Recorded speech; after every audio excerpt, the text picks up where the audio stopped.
3, 2, 1. All right. Welcome back to another episode of the Back to Square Quan podcast. This is episode 1. And we have a very esteemed guest. Some actually even call him the god of like the online fitness cult, right? So for all the listeners out there, when you hear his voice, make sure you bow down in submission. So welcome to our show, Dr. Eric Helms, right? Yes, I Dr. have Eric to Helms. address my PhD supervisor with official titles just because, I do want to graduate a PhD. And yeah, besides being the god of the cult, right, where everybody worships in the online fitness world, maybe you can tell us a little about yourself. Absolutely. Well, first, thanks for having me on, PhD candidate Kedrick Kwan. It's an honor to be on, and I know you guys had the 0 episode, but having me on the number 1 episode makes me feel, well, I don't know, I like number 1, so I appreciate that. So yeah, I guess brief intro for me. I am the epitome of someone who took lifting weights too far, where they were like, hey, get a job.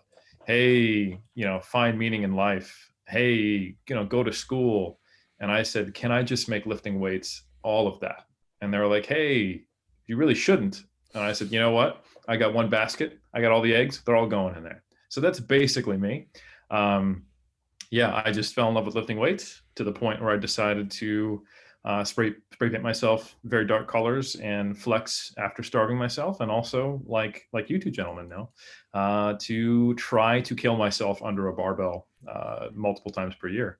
So yeah, I strength sports, physique sport fan, scientist, coach, PhD supervisor, as you know, Kedrick, and just all around loving the communication of science behind it. Yeah, thank you for the introduction. I think it's important to also mention that you are the co-host of the Iron Culture podcast. So for all of the listeners out there, please do check out the podcast. Yes, we will pop the show notes down there to ride the wave. Yeah, even though I do think that the likelihood or the probability of you hearing about a podcast but not hearing about Iron Culture is really low. But for those that don't know Iron Culture, I would be shocked if that is the case. And I think Eric and Omar, his other co-host, might need to do a little bit better on the marketing side of things, if anything. Well, we'll look at it this way. We'll check our analytics after this episode comes out. And if we see a huge spike from the Back to Square Quan crossover to the Iron Culture, then we'll just start copying whatever you guys do, because clearly what you're doing is working. So exactly. So I mentioned that you are the co-host for Iron Culture for a very specific reason, and I think that it's one of the main topics of conversation. I know a lot of people, like, you are quite sought after in the podcast world. Everybody looks, they want to seek God, right? So basically, they look for you, and they essentially get you to speak a lot about nutrition, right? Protein metabolism, intuitive eating, some form how to get striated glutes basically in 8 weeks. That's a tall order. Auto regulation, right? And those are very familiar topics to you and the listeners out there. But what we wanted to focus on a little was to take a different approach. As the co-host of Iron Culture, I think you've recorded, if I'm not mistaken, at more than 120 episodes now, and it has been going on for almost 2 years. Yeah, we actually recorded, and this will be a sneak peek depending on which one comes out first. We just recorded, I think, episode 123 with Katie Ann Rutherford yesterday, and then today, this morning, we recorded 124, which is a Q&A. And on top of that, we just released episode 180 of the 3DMJ podcast. So in total, I'm like 300 podcast episode deep, and that's just the ones that I'm on the production side of. So with all those numerous podcasts, I think it's very important to kind of highlight I know that yourself as a co-host and someone who is in the constant pursuit of knowledge and also communication of knowledge, specifically in the realm of exercise science and fitness. you've definitely learned at least a thing or two, right? So Two. Yeah, two, right? That's great. two. You took More the than maximum. one. You More took the than one. maximum amount I offered, so two is great. And that essentially would be the conversation. I think having someone who people would already see as being on top of the pyramid there, plugged to muscle and strength pyramids. So many plugs in this episode. Eric must be joyed. Yeah, analytics going crazy for sure. I'm buying a sports car, folks. Yeah. So for someone like being like at the top of the pyramid, like how does it work for you in terms of like learning, right? We can start off from there. Like, I think a good way to just break it down for our listeners would be to start with one very simple thing, like what has changed your mind specifically from your interactions with some of the notable guests. It doesn't even have to be notable, as in prominent to the online world, but just maybe a memorable or guest to you, or a moment you had this aha moment, right? So maybe we can start with that, and then we'll just let the conversation flow from there. Oh man, I've had a ton. I think one that I just had recently, we had Jeff Nippard on, and he was talking about, I think the biggest aha moment I had was just seeing Jeff Nippard be so much more successful at what I've tried to accomplish with science communication, and just seeing that making science explained videos that could get hundreds of thousands of views and that he could have over 2 million subscribers is something that really kind of, in a positive way, it shattered my worldview of how niche like the evidence-based community was. And it also shattered my ego because of how successful he's been at something I've been trying to do for, starting a full, 5 years earlier than him. And trying to really just do some of those things. That's the most recent one. We just had Jeff Nippard on. But I think, prior to that, I've had numerous mind-blowing moments where we've had people who are far smarter than me on. Having Andrew Vygotsky on, along with Dr. Megan Bryanton. That's not her last name anymore. It's Megan Bryanton's. I'm forgetting her new married name. Apologies, Megan. But they had some really cool insights about how the basic anatomy that we think of when we think about agonists and prime movers is much more complex than that when it gets down to it. So, for example, that there's a biomechanical argument that the adductor magnus is actually the primary hip extensor when you're in the deep portion of a squat. I think is pretty mind blowing, considering it's not even called a hip extensor, for one. And then also thinking how I remember when I first learned, basic biomechanics, you think of, synergists, and okay, we got the hip extensors and we got the quad extensors. So you think like, okay, the quads, hamstrings, and glutes are all being trained during a squat. But just how much data is now accumulated that the hamstrings are actually quite quiescent on EMG. And if you think about it from a summation of forces, they can't be doing too much or they'd be fighting against the quads. So there was a time in powerlifting where people were all about the hammies in the low bar squat, especially if you were to read some like the West Side stuff and thinking it being as a primarily hamstring exercise, and which it's always sitting back as back. It's always back and down. It's never forward and down. That's right. Yeah. So those are like just a couple that pop in my head right now, but there have been numerous times. And I think, not to toot our own horns, but I think Omar and I are a very good combination because he's a fantastic communicator, talker. He puts people at ease. He brings humor, keeps you engaged. And he also has a really good finger on the pulse. See, he has the finger on the pulse of people in the fitness industry, in the community more broadly.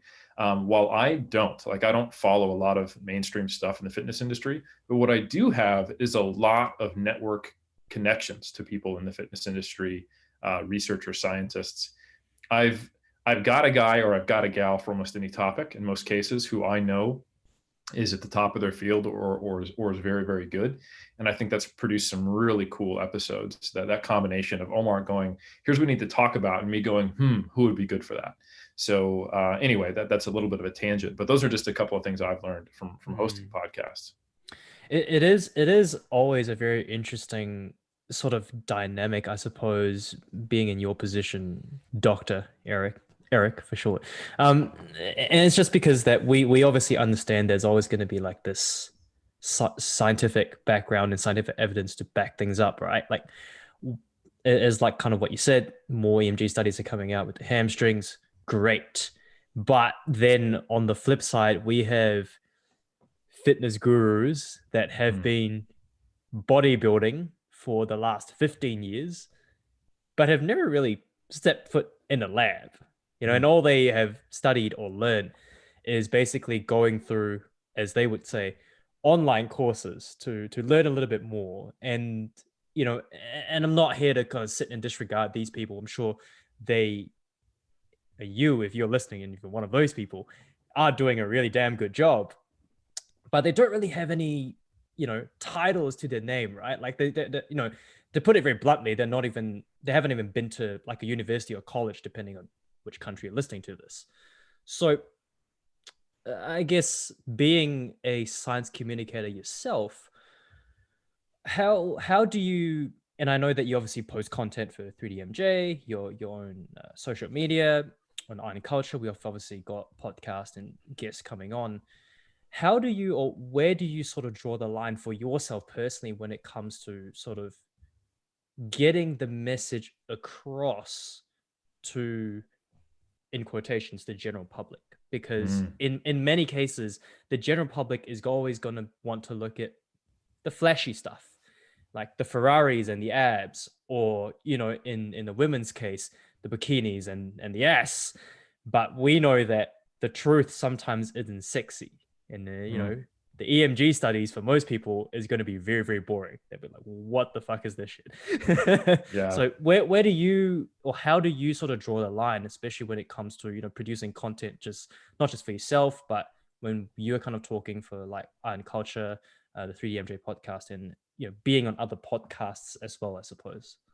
Oh man, there's a few key things I want to hone in there. So I think, for one, I would say that you really need to know your audience, and you have to know how it develops and where it comes from. So for someone to follow Eric Helms and to seek out my information out of the gate early on in their interest in fitness, that is rare, and it takes a certain type of a precept. So that would mean that they already probably value a rational skepticism approach, or they value scientific evidence. Like, for example, now that I've gone through getting a PhD, when I'm interested in a topic, I don't just Google it. I will probably go to Google Scholar to look up something on it first. So I'm trying to figure out, okay, who is the equivalent of some of the people I trust in the scientific field that I'm an expert in, knowing that as deep as I've gone, you can go that deep in anything.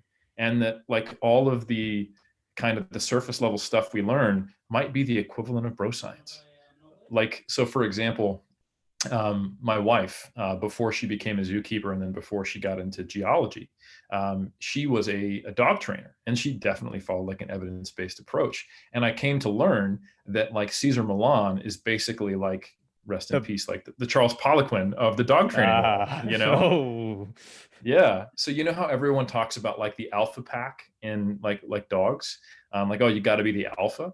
That's based on debunked research, not necessarily debunked, but it is inappropriately applied to stray dog packs, or stray wolf packs in captivity that were not family units. So they were basically conservation situations in parks in the United States of these wolves that were not from the same family.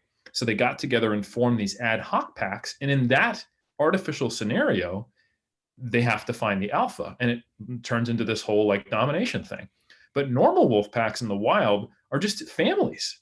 And it is very much similar to the way extended families are in other mammals, where it's the parents are the leaders, and then you have kids, and they have all these relationships. So the entire basic like hypothesis behind the way Cesar Millan does things is based on false data, and it's also really kind of shitty. Like, it involves having this almost abusive authoritarian relationship with an animal that probably just wants to see you as its parent, you know? So anyway, that's just one little example of why I try to find the equivalent of evidence-based in whatever topic I look at. But that's not normal. I don't think that's the way most people approach information. So I recognize that most people who come to me, they don't have that basic skill. Rather, they're someone who has been spit out of the cars and abs and butts and bikinis fitness world, and they've failed because that world is quick to take your money and to give you a solution that will only at best work temporarily.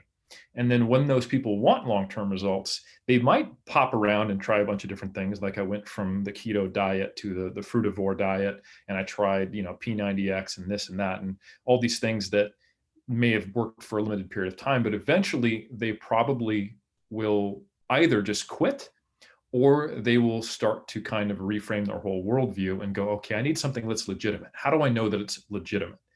And there's a number of ways they can go there. They go, okay, I'm only going to follow, athletes. Like I'm just going to follow people who have, taken this to a high level. And that will certainly get you, further than following the gimmicks and the fitness influencers, and that's actually very common in the bodybuilding world. Like, what do the pros do? That's the most common approach. And that's actually not that bad. It's a step in the right direction. But sometimes a certain number of people are going to come and go, okay, well, I trust science, or this is something like if they're rational other parts of their lives, they go, maybe this exists here, and they start to find that, or at least they apply a higher level of skepticism to the claims they come across. And for people who do have a big reach, someone like a Jeff Nippard or 1/10 of that, but still a decent reach like myself, is able to become a voice that they go, oh, that makes sense. So first of all, I have to know that, like, that's the audience I'm speaking to. So I don't spend a whole lot of time trying to like debunk the general fitness, stuff.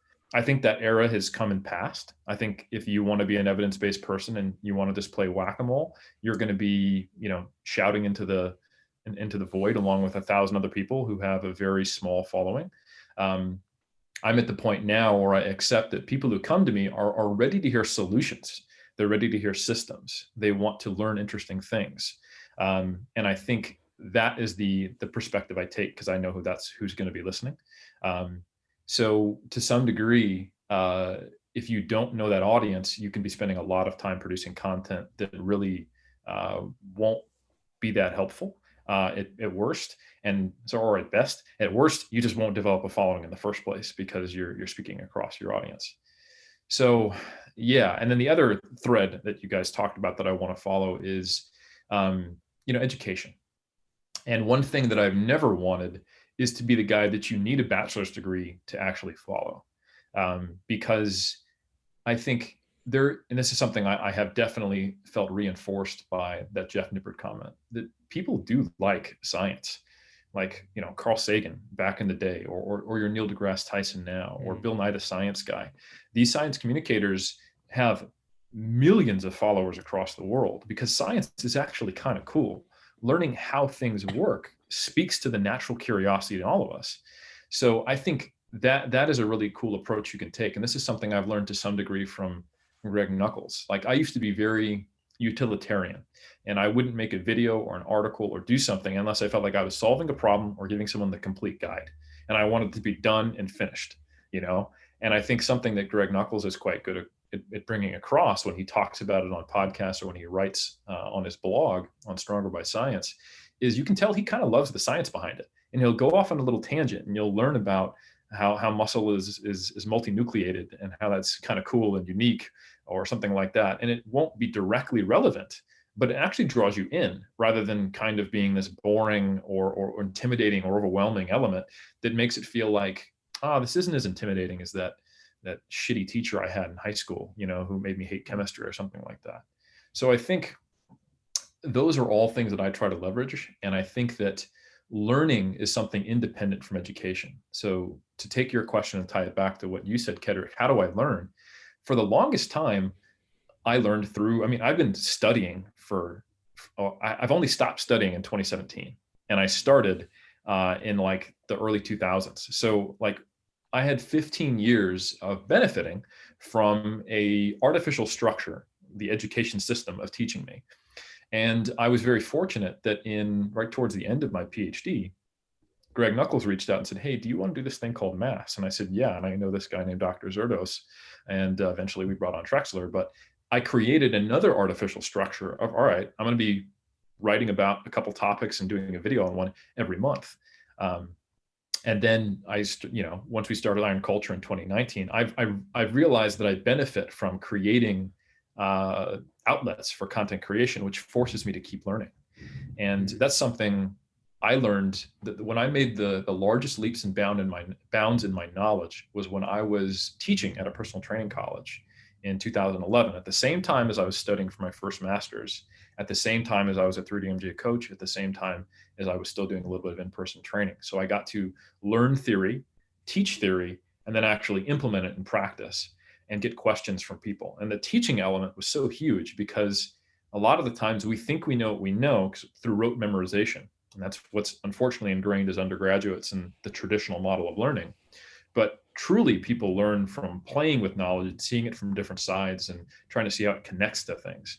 And having, someone from a very different worldview and background ask me questions about something I think I know, man, there's nothing like that forces you to learn it. So that was multiple layers and different ways or directions I took that question. But I hope that kind of answers a few things. Yep, 100%. I think it's very interesting that you kind of like shared your experience as well. I do think that for people who listen to you, they can kind of like see where you're coming from. Like, it's not that boom, Eric Helms, now I'm just like born with all this innate knowledge, but you actually have this pathway where cool, you started teaching and started learning, right, hand in hand. And you constantly improve. I think it's very important as well because I think that being a science communicator, the goal is to communicate like a particular set of knowledge regarding a specific area of interest. And I kind of was when Chung asked the question, I was thinking about like the bro science out there, and versus like evidence based fitness in the exercise science community. I'm just thinking like what, like I think that there might be certain formulations out there, right? But I think that a general term, a general consensus for knowledge should be like something like justified true beliefs plus something else, right? And I think that the people out there who can make claims that are true and they believe it, but they don't have the adequate justification, whereas like science would provide that additional justification. For example, I can say that muscle will grow when I lift weights, and that's a true belief. But my belief might be because it increases testosterone level, right? But the belief might be true, but you're not justified to believe it because the mechanism is it's not exactly how that works. Hence, that is not considered as knowledge. Whereas like science provides a good justification for something to be considered as knowledge, right? So it reminds me because I kind of want to like bring this back when you talk about like Jeff Nippert online, and obviously Jeff Nippert has a huge online presence and people, and you said that you are no longer like the kind, or people shouldn't be the kind that just like this theory debunked, and I do think that a lot of the bros out there will be like, why don't we just do what we know, like lifting weights works, right? Like once again, right, science has finally caught up to what we already know 20 years ago, right? But if we put through like philosophically, right, we put through the criteria of knowledge, right, they are what 20 years ago technically doesn't really constitute knowledge because it could be false, right? It could be true, but you're not justified in believing that is true. So for yourself, I've seen like some things online. I think we can go into a topic where people like so-called call you out, like because Eric Helms is this guy. We don't have specific names. I know, I'm pretty sure you're aware, maybe you're not, but aware of some of the haters out there. But be like, oh, Eric Helms talks so much about auto regulation. Why can't people just lift weights? Like just add 10 kilos every week until you fail, and then you deload and then you add 10 kilos again. Why can't people just do that? So in that instance, right, like obviously for someone like yourself, you want to have some form of epistemic humility, not in the sense that I know everything, right? So, but for a case like that, So how do you evaluate when it's time for you to be like, cool, right? Maybe this guy actually has something to say and I actually can learn something from it. Or maybe this guy is actually just, like I said, shouting into the void, or he wants to try and like disregard some of my comments just because I know nowadays it's popular to stir up controversy because it gives you views. So that could be one of the reasons. So Before where and before you go, Eric, I do recall, I don't know who it was with, and I'm pretty sure I can say his name because I respect him dearly. I do recall a couple weeks back, this might have been months, Mike Israel posted a post of Team Full ROM. He's a big proponent of Team Full ROM.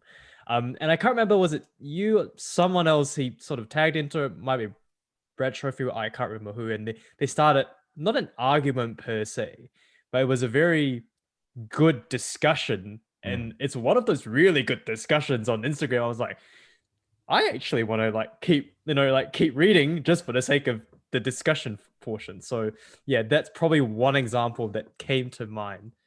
Yeah. But yeah.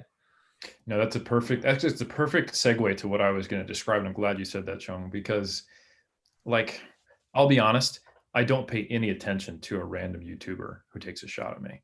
And that's not like saying I'm above it all or a self-righteous thing. It's that I don't stand to gain much from that, because those types of critiques are normally for views. Occasionally they're not, but they often aren't anything that I haven't considered. But when someone who, and they come from a position of basically saying, we've already got this figured out. They come from a position of not, I want to question this or I disagree. They come from a position of the whole idea of what you're doing is stupid. And we just need to, like, we already have the answers. Arnold figured this out years ago. Like, you're not helping people get bigger or stronger. It's basically a straw man. The idea that we already know what works. And the question, it almost assumes that I'm saying you need auto regulation to make gains, or you need to have the perfect macros to make any progress in terms of fat loss or body composition. When in reality, I'm looking at potentially improving systems or giving solutions to people who are stuck in a scenario, or trying to find a way to progress compared to other people who are already progressing quite well. Because I'm thinking about, all right, how do I make Bryce Lewis stronger? Like, that's not really necessary. He's already stronger than almost everyone on the planet. That's the type of headset I come from, because I'm a physique and strength sports scientist. I'm not like a general fitness guy. So I think sometimes people will put me in a box that allows them to argue against a version of me that doesn't exist. Like, this guy's making it so complex, but here's all you need to do. And it's like, well, I know I did that for the first 2 years of lifting. It worked great, until it didn't. So those type of arguments or pot shots, they don't even get on my radar.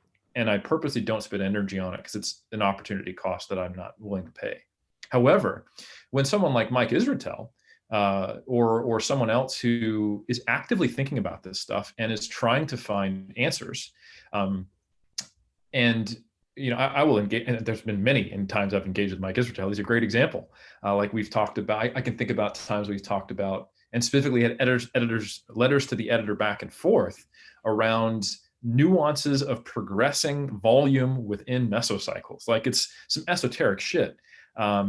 Or discussing like rates of weight gain, or discussing conceptual ideas of what is the minimum versus maximum effective dose, and what should we bootstrap the idea of too much to? Should it be progression, or should it be your ability to express strength currently? And how much do we actually care about things like subjective factors like the pump or soreness for the goal of hypertrophy? And we have disagreements around that, and it makes us both better. So I think that is very different from the other thing that I started with. So I think the way to frame this is that science is not necessary for lifting weights. And you can, like, going back to earlier what I said, like, some people, they'll go from being spit out by the bullshit kind of fitness industry that just wants your money and gives you a quick fix. They'll go to, okay, I'm just going to do what the pros do. that's really not that bad. See, anecdotes are still on the hierarchy of evidence. They're at the bottom, but they are still evidence. And I think it's a really big mistake for people in the evidence-based community to be like, there is, bro science and us, because bro science is kind of this nebulous term. Sometimes it means just old science. Like, oh, nutrient timing is bro science. And I'm like, bro, that was just like before we actually did long-term applied studies. That's just studies based on like glycogen replenishment and muscle protein synthesis. That was done in a lab by university professors in the 90s. I don't know if that's bro science. They just hadn't done the research that we have today. Or bro science could be seen as, like Kedrick was saying, if you want to get jacked, you got to lift weights. How does it work? Well, you're tearing down the muscle fibers and then you're building them back up. It's all related to damage, something like that. Like Dorian Yates could believe that, but he would still be able to improve and get to become Mr. Olympia 6 times. So clearly the anecdotes were sufficient. And I think that's something that we often get wrong, is the idea that success leaves clues. You guys have probably heard that saying before, yeah? I think people don't really evaluate, what does that saying mean? What clues does it leave? And I think it's really important to understand that high quality anecdotes that are seen by a lot of successful lifters that permeate the community and have for decades, that aren't just kind of the latest fad, they are at the very least sufficient to allow progress. And if they're done by multiple high level lifters, they are not impeding the ability to get to a very high level.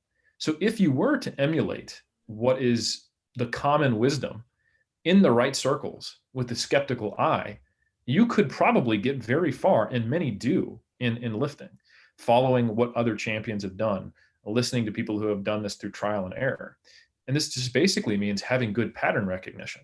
And at a certain point, you're essentially just kind of replicating observational research, right? I mean, that's all case series and epidemiology are, just without the stats, right?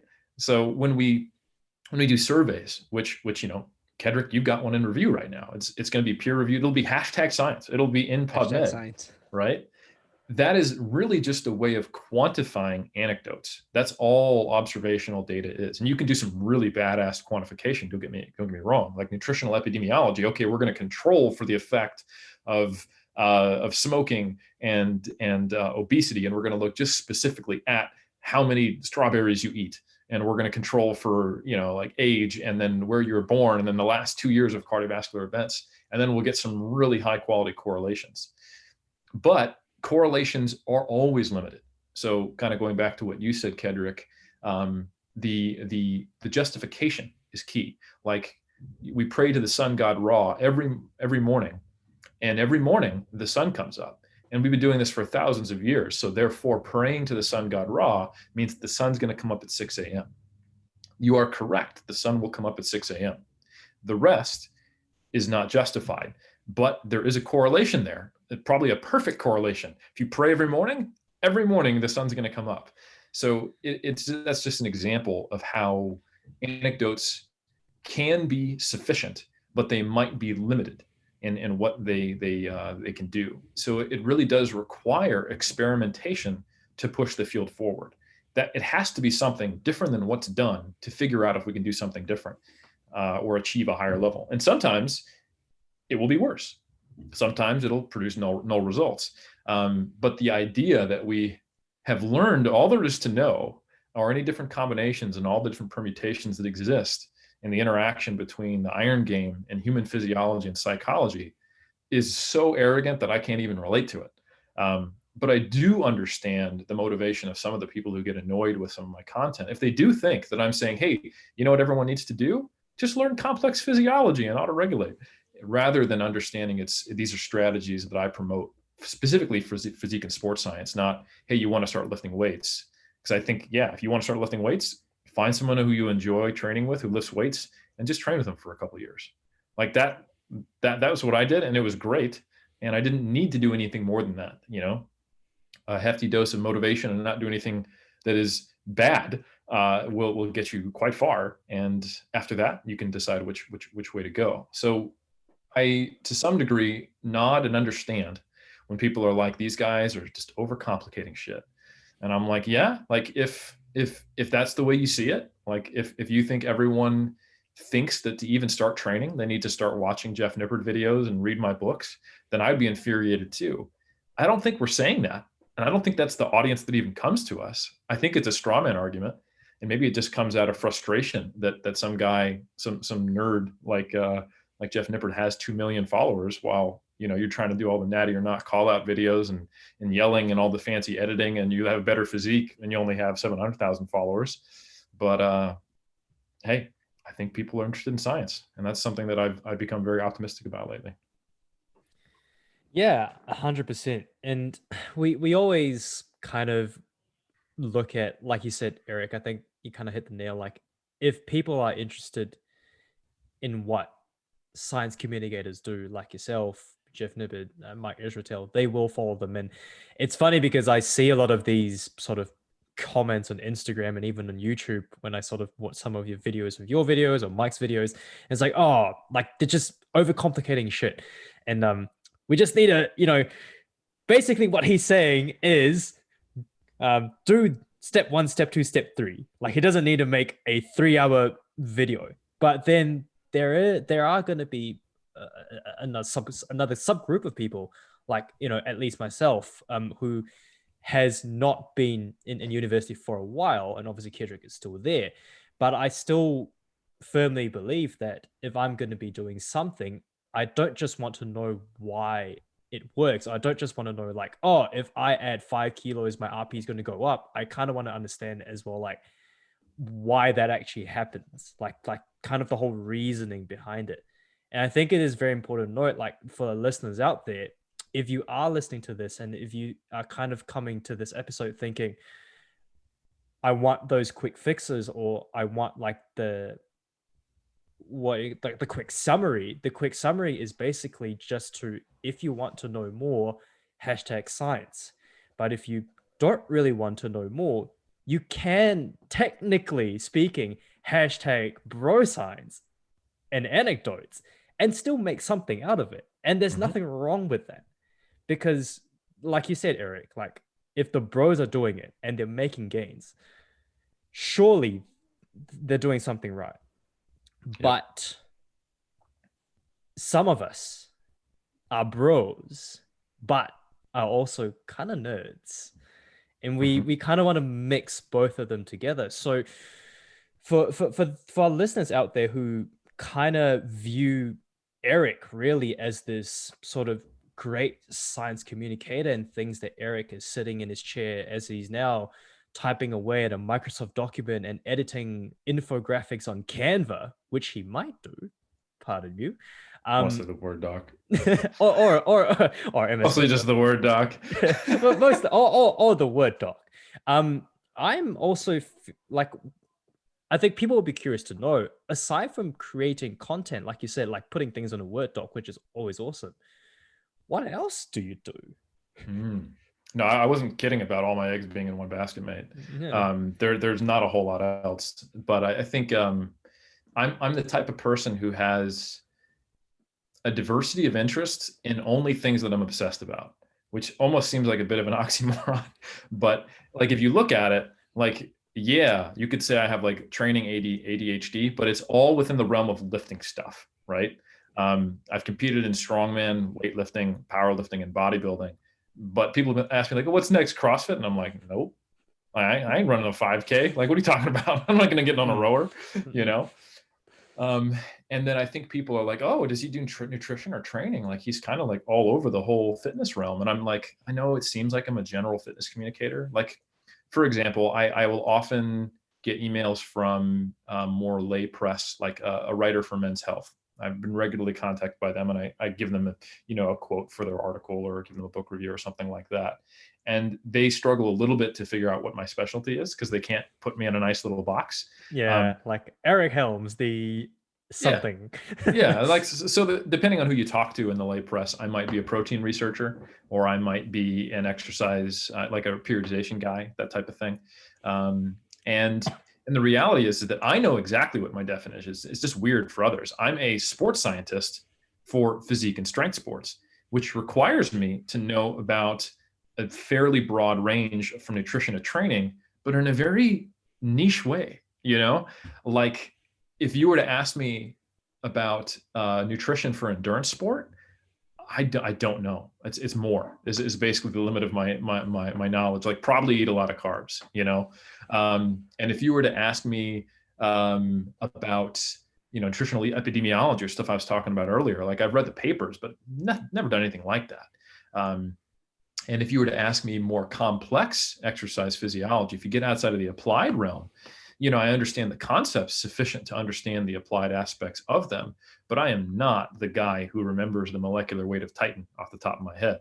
Shout out Mike Zerdos, who does, So that's not me, So I very much have this kind of view of I'm really interested in physique and strength sport, and I want to fully understand that. And understanding that's kind of broad has gotten me to where I am.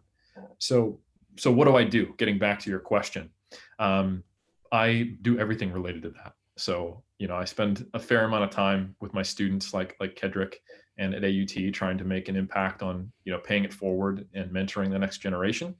I spend a lot of time lifting weights because I still have very, very serious goals that I aspire to as a physique competitor and a power lifter. Mostly that's what I'm focused on these days. And I also so basically there's three realms, like doing the actual science, communicating the science, and then doing the lifting, science. and then lifting, right? So, and competing. So there's an element. So I have still some athletes I coach. Like I'll be up at, like 4 a.m. And watching Bryce lift. Oof. So I'll get 2 chunks of rest tonight because he's competing at nationals. And I have regular meetings with 3DMJ. I write for Mass. I have weekly podcasts with both 3DMJ and Omar. And you would have just seen me handling Susie Premji at North Island. So this is stuff I love. And you'll find me almost every Wednesday at AUT talking to Kedrick and co there. So that's most of what I do. Outside of that, I'm pretty boring. Like I hang out with my wife, Barb. She's great. Hang out with my mom, who's also here in New Zealand. And I have some other interests, but they're largely recreational for the most part. Like I like watching movies. I play some tabletop role-playing games with my family and friends that I have been forever. So I'm a pretty hardcore nerd. I read a lot of sci-fi and fantasy, but almost everything serious I do is about this very serious world of lifting weights. So that's pretty much it. And as far as like, how do I communicate science? Because you were talking about, do I make infographics or do I write? There's a few outlets. So I do write blogs semi-regularly for 3MJ. I also really lean into what I find, and this is maybe useful for anyone who wants to be a content creator or a science communicator. I have kind of 2 views. There's like my magnum opus, I guess that's plural for opuses. I don't know. There's my deep work, like the stuff that I put out, like my book or an issue of Mass that I'm a part of. That takes a lot of effort. I need to turn my phone off, focus on it, and just be very, very present. And it's not something I can repeatedly do without getting a little burned out, right? I'm not going to be writing a book every year. I'm not an author in that way. I have my books, they'll be updated, they're great, and I enjoy writing them. I look at them and I go, man, that's a fine piece of work, but I can't produce them frequently. Similarly, how like Greg Nuckols puts out a lot of written articles, I can't quite do that. But what I can do is externally process quite well. And I'm very good at speaking. So the low-hanging fruit, things that I can put out regularly, is talking about this stuff. So that's why I do so many damn podcasts, because it's easy for me. I don't feel fatigued afterwards. I have done 3 podcasts in the same day. That's too much for anybody, really. But that's not necessarily, I view it very differently. It enables me to put out complex content where I can explain things, but I'm playing to my strengths to stay relevant regularly. So that's how I kind of stay, quote unquote, in the public eye, if you will. That is my go-to content. There's podcasts, and I can share that on my social media, and that kind of keeps me around. But then the things that I really will divest and invest time into are actual scientific papers or like Mass Monthly or updates to my books or collaborations like that. And other things like doing a Jeff Nippard style video. I understand what goes into it, the video editing, writing scripts and all that. And you'd think I'd be good at it because I know the science. I'm good off the cuff. But writing scripts, anytime you actually tell me to say something that I've written out before, 15 takes. You want me just to wing it on a topic I'm good at? 2 takes tops. And most of the times the second one's just because I just wanted to perfect it a little bit better. So it comes down to like, I'm far too busy to invest in things that don't have a good ROI. Because of the things that I do that have a, they're a high quality investment, but they have a steep, they're a high quality return, but they have a steep investment, like Mass or my books. They're already taking up so much time, and I'm already all in on those, that I probably I'm not gonna start any new things. So follow the path of least resistance is what I would recommend for anything you want to do regularly. And then make sure you set aside time to do the hard stuff, because don't try to force it or you'll burn out. Mm-hmm. I think that's very, very good and very like great tips and advice from like. I also want to kind of like talk a little bit on the topic of like, how do you decide that this is the niche or like you want to pursue generally, right? Like say another oxymoron right there. And I do think that because you mentioned repeatedly that, oh, cool, endurance, not my thing, right?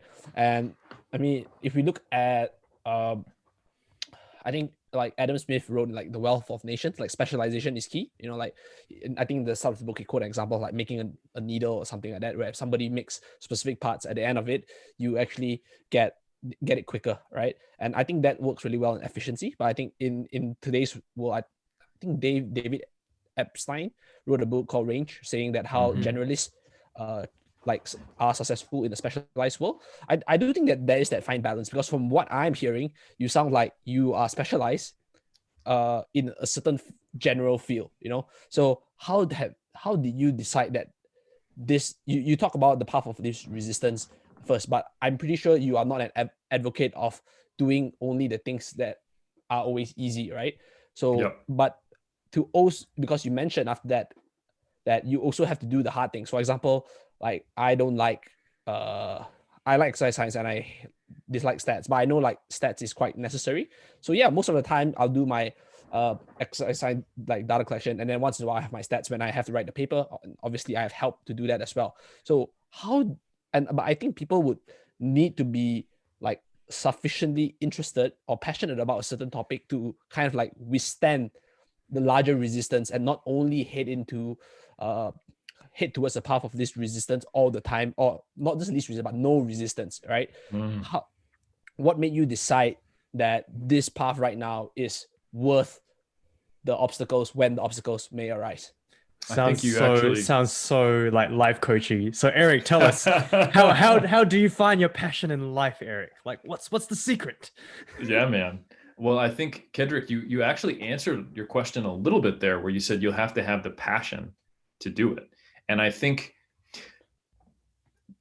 like it's so cliche, like you just hinted at, Chung, but like passion is the secret that makes hard things feel easy. Like, do you guys like video games? Yep. Definitely. All right.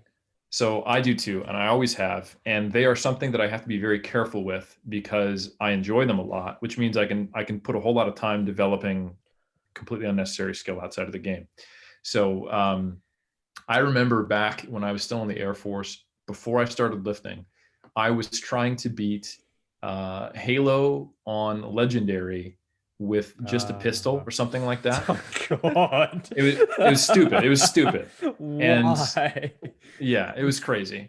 And I remember just grinding through this section where there was this elite with like knocking on the shield. Was pretty much like I had to jump behind him and hit him. That's the only way it was going to happen. It was almost impossible to do it. And I think I got killed 40 times. Like every time I just restart and I kept going, but it didn't feel hard. And even looking at it, I'd be like, why are you doing this to yourself? And it was because I was obsessed with it. I was engrossed. And the limiting factor was often like, I need to sleep. My thumb hurts. I haven't eaten in 5 hours or something like that. So I think that's in everyone, but I think it won't be there for some things. So for me, Kedrick, the trick was to, I don't know if it's a trick. I guess what enabled me to do the hard things was that I had passion about the whole concept of how do I learn everything there is to be about physique sports science and strength sports science. Um, and that enabled me to do some of the things that maybe aren't suited to my personality. So I'm a big picture thinker. I'm good at connecting dots. I think that's great for being a critical thinker, but I, I struggle to learn concepts that are quite complex and they need to be learned in isolation because they're at the micro level. Like it's very like if you want to ask me how much ATP is produced in the Krebs cycle, I think it's 32 when you account for everything, but I don't remember. Like that's not something I remember. I have to go look it up. But the shit I remember is the more applied things. And the reason I don't latch on to that, even though I've taken it and learned it as an undergraduate in exercise phys, and then as a postgraduate in exercise phys, and then taught it as a teacher, but I still don't hold on to it, is it doesn't connect to anything. It's very difficult to think of, okay, well, what's the millimole concentration of ATP and how many phosphate bonds do we have to produce so I can do a 1 rep max squat? Like it's so intangible that it is useful information in certain contexts and it's foundational because then you can assess, okay, why is creatine helpful? Like, oh, ATP CP. Oh, that's okay. And like it helps you connect these dots eventually, but it's very difficult for me to grind on things that don't connect obviously to the big picture. And I was actually reflecting on this today because, and I would tell Eric this too, but Eric Trexler sometimes makes me feel inadequate.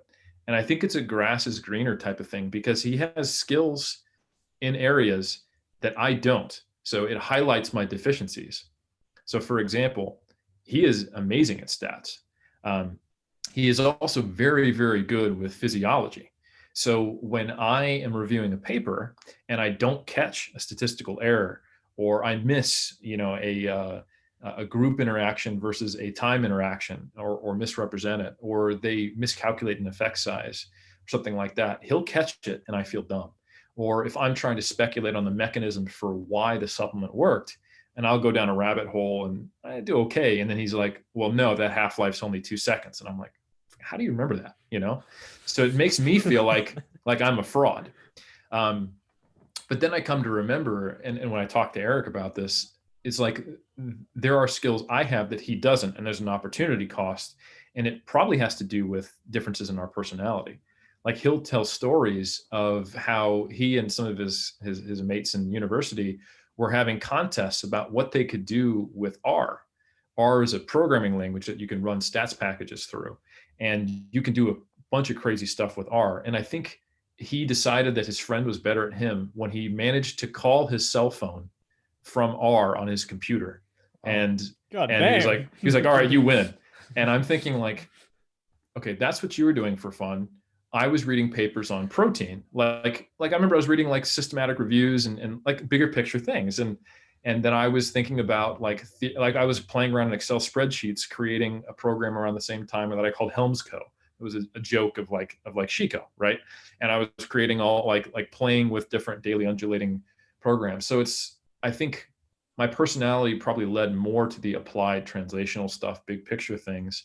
And I learned sufficient stats to be able to read papers and understand the big picture concepts. But I am by no means a statistician, and I'm by no means a physiologist. So I guess everything comes at a cost. And then when you're later in your career, and it's probably very difficult, or it would take you to really kind of partition off your life to go back and learn something that wasn't part of your foundation, it's easy to feel like incompetent, or think the grass is greener, or to see like, oh, I should have done that. But you forget that there was a give and take. So I think that's something that I've thought about many times, Kedrick, is that it's a combination of what does your personality lend itself towards and what are you passionate about that probably produces what you end up becoming an expert in, because the reward mechanisms are going to be in place to do that. Like I think you can get quite good at shoring up weaknesses, but it's very challenging to be passionate about something that you suck at. I think you like it's a really rare person who just will grind and grind and grind to become mediocre. Um, and I think people tend to lean into something they're at least decent at so they can get some of those basic rewards in place. Or it just has to be like an absolute requirement, like I've got to pass organic chemistry or I don't get to have an exercise science major, that type of thing. So which does happen in some schools in the US. So I think those are all things that go into the milieu that produces like, where am I at today? But yeah, so as a complex bouncing around answer, but I think I got my point across. Yeah, I think two points there that kind of really, really stuck out to me. And one of the things, as you mentioned, Eric, is the later you are in your career, the harder it is to kind of find things that you do. And it's funny that you say that, because that's exactly what my mom actually told me when I graduated with my bachelor's degree. So for context, I graduated with a food science and nutrition degree. So I was kind of in between this limbo of, do I go into food production and make chicken nuggets, which sounds really cool, Sounds and awesome. I know how to do that, or do I take an extra year and a half to get through my initial PD certification, get my SNC stuff done. I mean, I've done human physiology when I was in uni, but not to the extent that I want it. Like, not to the extent which I'm comfortable with sort of like telling a client or someone to say, hey, like, this is what happens in a squat. And so I was at that crossroad and said, I told I was very, very, I remember this very, very clearly. And I said, I want to go down the more the exercise route and the nutrition route. I don't really want to do the factory stuff. Like, I get it, I understand it, I enjoy it, I like to talk to people about it, on how like fucking face cream is being made. Side note, I've done it before in like an actual like thing in an actual factory, and it's like, honest to God, it's not as flashy as it thinks. But I kind of told that to my parents, and they were like, and my mom said, well, you're young. Mm. You're and shout out to those listeners who are, I don't know what the demographic is, because obviously this podcast is really new, but if you are someone within the age of like 20 to 22 and you're kind of just in that stage of just graduating, and not like Kedrick, who decides that PhD is the route to go and sell your soul to Eric Helms, then my mom kind of said like, well, take that risk, like, because I was at that point which I don't really know what passion was. And she said, do it for 2 years. If you don't make money of it, if you don't make money out of it, chances are you're going to hate it. Then you probably know it's not going to be there. Mm. And it ties in very nicely to the second thing that you said is, you kind of just have to do it to figure it out. And it's a great book by, I believe it's Robert Cialdini. It's so good that they can't ignore you. And the summary of it was basically like, you don't really know your passion until you actually do it. Yep. And once you do it, like yourself, Eric, like once you lift the weight, you kind of know deep down within you, spiritually, whatever it might be, that this is something that you belong in. Some people, and I don't know about Eric and Kedrick, but I have friends who I talk to who look at me and say, why the hell are you lifting weights and slugging yourself and trying to put yourself through all the pain, booking physio sessions, paying for like multiple coaches just to make sure you eke out that extra 5 kilos? I'm like, well, that's kind of like really you saying you spending $100 on a Saturday night. That's just how I want to spend my $100 this week.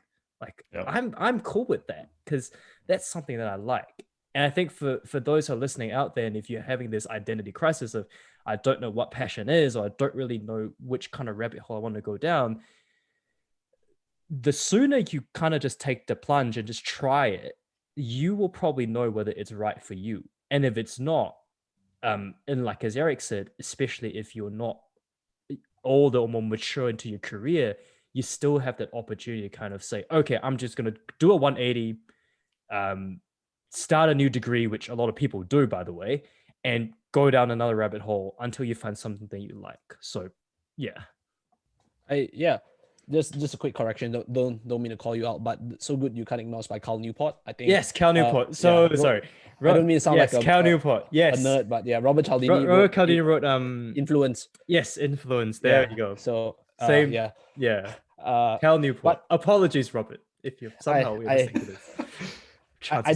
I do think that passion is like I think it's necessary, right, for like long-term fulfillment and success, but it's not sufficient. You know, you need something else. Like I think, for example, you like external rewards such as money, because I think that if you cannot earn a living and you don't have a roof over your head and don't have food, you will probably just do your passion till you probably die of starvation, you know, or something along those lines. But I do think that is really important. I think for now, so let's just like move this down the track slightly, Eric. You know, you mentioned about like now you found your passion, now you found something that you enjoy, right?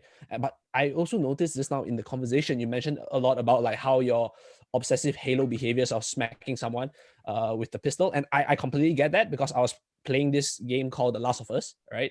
Yep. Really really good game, but I my played it. goal was to like I need to kill all the infected with headshots only, and every time I did not kill them with a headshot, I would restart the thing, and man, I took ages to finish it. Right, it's like no, really, really long. So I understand the obsession for games. So how do you determine, right, dedication, the difference between dedication and obsession? Because I think with everything, there's always a virtue and a vice, right? So dedication might be a virtue, but obsession can be a vice, right? So how do you kind of like identify that? And it doesn't even have to be this formula out there where you say like it will work for everybody, but in your own personal life, because like you said, you wear many hats, right? But if you are just particularly obsessed with one particular hat, the other areas would suffer. So when do you decide that and actually have that self-talk with yourself, man, this obsession is getting out of hand, or instead of reaffirming like I'm just this really dedicated person? Because I think it's important to tease that out for people out there, because learning is great, right? But you, like I say, everything has a cost. And when do you decide that the cost is too much? Yeah. Yep. I'm actually going to paraphrase another person who I think this wasn't new learning for me, having One Iron Culture, but it was probably the best simplification and making this point as salient as possible that I've heard. And it was Brian Whitaker, who won the 2015 IFPA Yorton Cup Pro Overall and the WNBF Worlds Pro Overall in the same year. And he's widely known as probably having the least flaws of any physique and being the most shredded.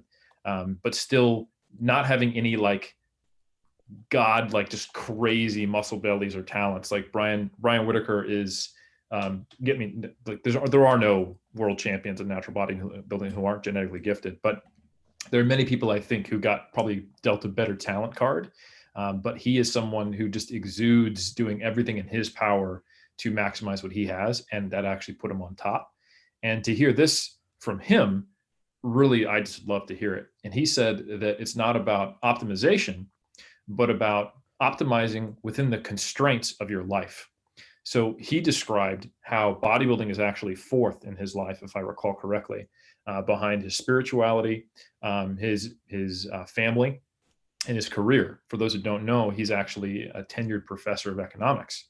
So within the confines of bodybuilding, he won't allow it to negatively affect his spirituality, his family, or his career. He optimizes it. And I think that's the type of priority list and constraints that most people don't have when they first get into it. They just think about what's optimal and I'll do it. And I think it's easy for someone like me to say that, who is above average bodybuilder. But when you see someone who is not, God's gift to bodybuilding, but again, I'm not trying to take away from the fact that he is very talented, but who is not like the most genetically elite ever in the sport of bodybuilding, who has taken it to the highest level, at arguably the peak of natural bodybuilding's popularity, I think it really carries a lot of weight. You could sort of maybe take my perspective because I try to be good in multiple areas, but like Brian has got a PhD and he's a world champion. It's like, it's just very, to me, it's like, hey, if he can do it, then all this whole, the meme of obsession is lazy people's word for the dedicated is really just an excuse to be a shitty human, in my opinion. So I think what the way I kind of, to take it even step back, the way I bring it into my life and why this was like a reaffirmation of what I was doing is, to me, it all comes down to mission. So if the mission is to be a better human, right? For me, it's like, if I want to be the best supervisor I can for my students, if I want to take care of my people in 3D muscle journey, if I want to leave the strength and physique community better than when I found it, but something else I'm doing, my obsession towards learning this one thing or getting in this argument online or peaking for nationals is taking away from that, then I am off mission, if that makes sense. So I think having that clarity of purpose and having kind of your own little hero's arc of like, where do I want to be? What's my 5-year plan? And what impact am I trying to have on the world and the community I care about? That circumvents a lot of those things where you look up one day and you're like, I've become that which I hate, like that won't happen to you. So not that you won't learn the clarity of your mission through making errors, you will, or you will get that balance wrong. Like, man, bodybuilders love to talk shit about balance, like it's like the easy way out. But in reality, like when you think of like a tightrope walker with no net, that's balance, in my opinion. It's hard. It's easy to just like, wrap yourself around it and just swing or just be like, screw it, I'm going to jump, like give in to nihilism or just be obsessed. I think it is easy to be obsessed. I think that's the temptation. And we even glorify it. Like, oh, you got to sacrifice to win, that type of thing. It is far harder to achieve at the highest level and to find a way to not compromise by thinking about, all right, how do I not be a shitty father, not be a shitty husband, not be a shitty insert your career, while also really taking my sport seriously. And I think that is a much harder path to walk. And I think a lot of people who think they're working harder than the guys who have #balance because they're committed are really just very bad at not being like black or white with their thinking. And it's maybe not to their detriment now, but when they look up and the things they've sacrificed are not things that feel worth it to them, their future version of them in 10, 20 years, that'll be too late. And I think that's a very unfortunate thing that we often see in sport or in careers. You hear the story of the person who chased like the quote unquote American like corporate dream. They get to the highest level of achievement and then they take their own life. Like they missed, they were off mission their whole life, but still achieved at a very high level, but they didn't have the meaning that they wanted. And you only get meaning from having purpose, and purpose is self-defined in life, in my opinion. So for me, it's about being on mission and knowing what my priority is. So, yeah. Yeah, like very, very well put, Eric. And it's funny you kind of talk about sort of like that all-in mentality, and it's ironic because we're kind of coming full circle back to the whole like toxic fitness community, right? We see that this is like a standard scenario, right? Oh, you're working 12 16 hours a day and you've got a family. Work harder, wake up at 4 a.m. to get your gym session in, sacrifice your sleep. It's like, well, do you really need to do that though? Like, we kind of you're kind of at the point where like you kind of just lose sight of what life really means. And I don't want to we can't go down the rabbit hole like being very deep philosophical, and I think Kedrick kind of had that really, really good sort of comparison there as well. Like you can be obsessed with something, which I don't think is wrong per se, but you also have to you also have to have a very clear line in the sand on how obsessed can you get with something before it starts to have a spillover effect onto other areas of your life. Like you used a great example there, Eric, like Brian Whitaker. Bodybuilding is number 4. And for someone being on top of his game, for bodybuilding being number 4, you would like to think that, man, from an outsider's point of view, this guy is obsessed with bodybuilding. He's won it. He's at the top. Surely he's waking up at 4 a.m. Dude's bloody, like you said, like it's a professor. He's got a family, and bodybuilding's the 4th thing from him. And, Yeah. It's this whole mentality with, I guess, sort of the whole hustle culture society these days, right? It's like You need to want it to have it. You know, you need to be obsessed with whatever, like making 7 figures, 8 figures, or getting that million followers on Instagram. But the reality is that what happens after that, like if we don't, like you said, it's on a mission. And if you're not very clear with your mission, um, these obsessions that come along the way, funnily enough, games like Halo, at some point, you know you have to stop. If you don't, and you're not very clear with your mission, what happens after you get it? It's not rewarding. You know, like, I win nationals. What now? It's like, oh, Yep. you know, And we've seen that many times. yeah, And Sean, yeah. If you don't mind, I want to clarify one thing. It's a tough one because like Gary Vee's not wrong, you know, and like Kedrick said, like passion isn't enough. You do have to make it be viable in some cases, and there are times when you are going to have to pull out the hard work card and put it down. But it's very specific application of it. You know, like you said, someone looking at Brian Whitaker from the outside, he's obsessed. I would never weigh all my macros to the gram. I would never push through feeling like I have zero energy and I'm starving and decide to do 600 pounds for sets of 5 on deadlifts and then go do cardio. And I would never then go the next day and be the keynote speaker at an academic conference, right? So it's unfathomable to do that to other people. And it seems like it requires obsession. And that's because being on mission is a very close cousin to obsession. It's just directed the right way. Like, don't get like I think you're 100% right. Like, I am an obsessive person. Brian Whitaker is an obsessive person. And that's why I get so frustrated when I'm in like a bodybuilding kind of space online and everyone is glorifying hard work. Like, no one's impressed. Everyone's doing it. Yeah, exactly. Like, we were all crazy. Like, this is not anything to glorify. This is like, I walked in the door. Like, yeah, if you got on stage in shape, you have an obsessive personality and you work very hard. And now you're glorifying it because like you don't have a life outside of it. Like, bro, like you're not top, you're bottom. There are people who have lives and work hard. Like, what's wrong with you? Be an adult, you know? So to me, being on mission is just a way to take that raw, immature energy of obsession and apply it in a way that integrates with life in a way that won't make your life worse, will make it better. And that's basically the entire mission of 3DMJ is how do we help bodybuilders take what is innate in them and make it something that is life building rather than potentially making life worse or tearing it down.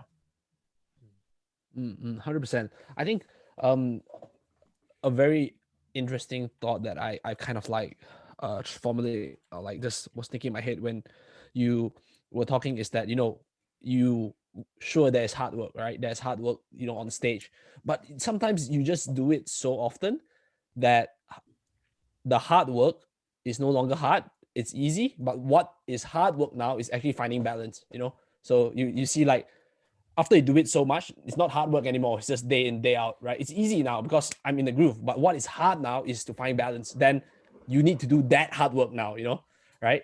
So I do think it is quite interesting. And I think one of your podcasts or one of your posts, you said, you don't glorify me to see I'm this like dedicated person going to the gym. I was posing on like trunks because I actually like doing this, you know. It's not actually like that hard, you know, anymore because I actually like doing it, right? But sometimes, you know, what is harder is actually striking that balance or like prioritizing, you know. And the hard thing is that priorities change over time. When you're 21, you don't have family, sure, you can do all this, but if you try to keep that up when you have a family, like I said, other areas will suffer.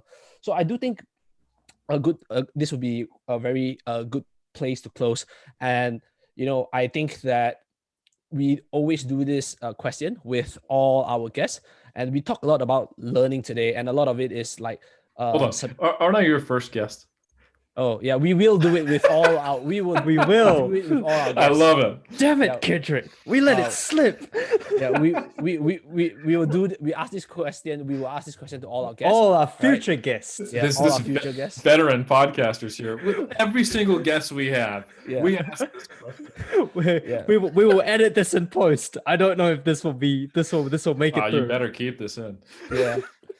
uh, but yeah, so the big question is we've touched a lot, right? I think we've opened like a lot of many cans of worms, and I do think if we take it like back to square one, right? Back to square one for someone who wants to be a lifelong learner, and I think you are one yourself. Back to square one, where should someone start, or what characters should they like nurture in themselves so that they can continue on this journey, or the 3D muscle journey, right? Yeah, that's a great question, Kedrick. And I think that's a really tough one because I'll speak for myself in that the reward mechanisms of being seen as someone intelligent are to put you on a pedestal and to highlight the fact that you're the smartest person in the room, which may or may not be true, but it feels good to believe that. And that makes you become adverse to being wrong. But the way you learn is by exposing your ignorance. So, my suggestion to anyone is to really try to become less attached to the ego and the feel good of being right. Enough of it, you still need enough of it to want to be like, I kind of have this almost like competitive nature with being a scientist smart guy, but I'm very aware of that, and I understand that fuel can lead me astray. Like, we've talked about all these nerdy thought books like Ego is the Enemy, another really fantastic one. I think you really need to realize that if you buy into your own hype, that is the starting point of your demise intellectually. That is the point where you start to confirm your own biases and you start to not be an educator, but more so just kind of fencing yourself in, and you become an intellectual isolationist. And you just find ways to believe that you're the smartest person. And it's no mistake that like most of the people who are actually reasonably well regarded and were creating new thoughts and putting out good information in like the early 2000s and late 90s eventually just totally lost the plot 10 years later. Like, for those who don't know, like I made a joke about Charles Pollock earlier because he's like the meme of like the bro science thing. Charles Poliquin is the guy who introduced the concept of daily undulating periodization in like 89 or something like that. And then a couple decades later, he's talking about how like South American fruit is better than anabolic steroids. So this is a real thing that can happen if you start to focus more on, rest in peace, apologies, Charles, if you focus on your ego more than anything else. So for me, 100%. I really try to stay humble, and I try to focus on the fact that I need to be ignorant in order to correct ignorance, and that is basically the birth of knowledge. So I try to notice when I respond emotionally and when I'm triggered, because that's anytime I think I know something, and when I defend a position, because that always indicates to me that that's actually the fear of being wrong rather than the desire for knowledge. So I have to actively monitor that in myself, and I think that's something I'd highly recommend.